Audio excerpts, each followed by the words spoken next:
ڈرپوک غلام۔ پیارے بچوں، ایک دفعہ کا ذکر ہے، موسم بہت ہی خوشگوار تھا، آسمان پر ہلکے ہلکے بادل چھائے ہوئے تھے اور ٹھنڈی ٹھنڈی ہوا چل رہی تھی۔ ایسے پرلطف موسم میں بادشاہ نے دریا کی سیر کرنے کا ارادہ کیا اور اپنے خاص درباریوں کے ہمراہ کشتی میں سوار ہو کر دریا کی سیر کرنے لگا۔ اس کی کشتی میں چند غلام بھی موجود تھے۔ کشتی میں سوار ہر شخص خوش دکھائی دے رہا تھا سوائے اس غلام کے جسے پانی سے بہت خوف آتا تھا۔ وہ غلام کشتی کے ایک کونے میں بیٹھا مسلسل روئے چلا جا رہا تھا۔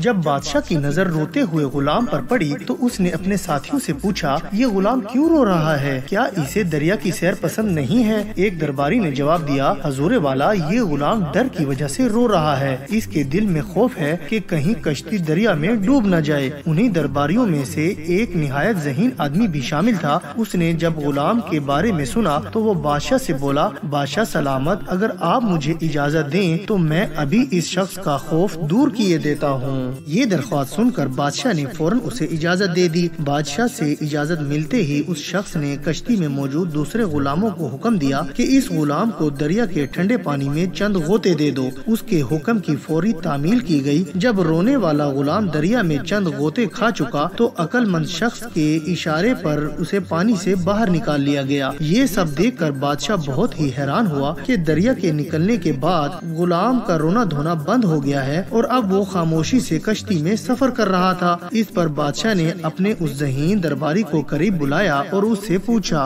ہم یہ جاننا چاہتے ہیں کہ تم نے اس غلام کو دریا کے ٹھنڈے پانی میں غوطے دینے کا حکم کیوں دیا، اور یہ بھی بتاؤ کہ اس غلام نے پانی سے نکلتے ہی رونا کیوں بند کر دیا؟ درباری نے جواب دیا، جہاں پناہ، میں نے اسے دریا میں غوطہ دینے کا حکم اس لیے دیا کہ جب تک کوئی شخص تکلیف نہیں اٹھا لیتا تب تک اسے آرام کی قدر نہیں ہوتی۔ یہ غلام ڈوبنے سے ڈرتا تھا کیونکہ اس نے کبھی دریا میں اترنے کی جرت نہیں کی تھی، لیکن جب اس نے پانی میں غوطے کھانے کی تکلیف برداشت کر لی تو اسے کشتی میں سفر کرنے کی قدر بھی معلوم ہو گئی۔ یہی وجہ ہے کہ اب یہ سکون سے بیٹھا سیر سے لطف اندوز ہوتا رہے گا۔ تو پیارے بچوں، اس کہانی سے ہمیں یہ سبق حاصل ہوتا ہے کہ آرام کی قدر تب تک نہیں ہوتی جب تک ہم تکلیف نہ اٹھا لیں۔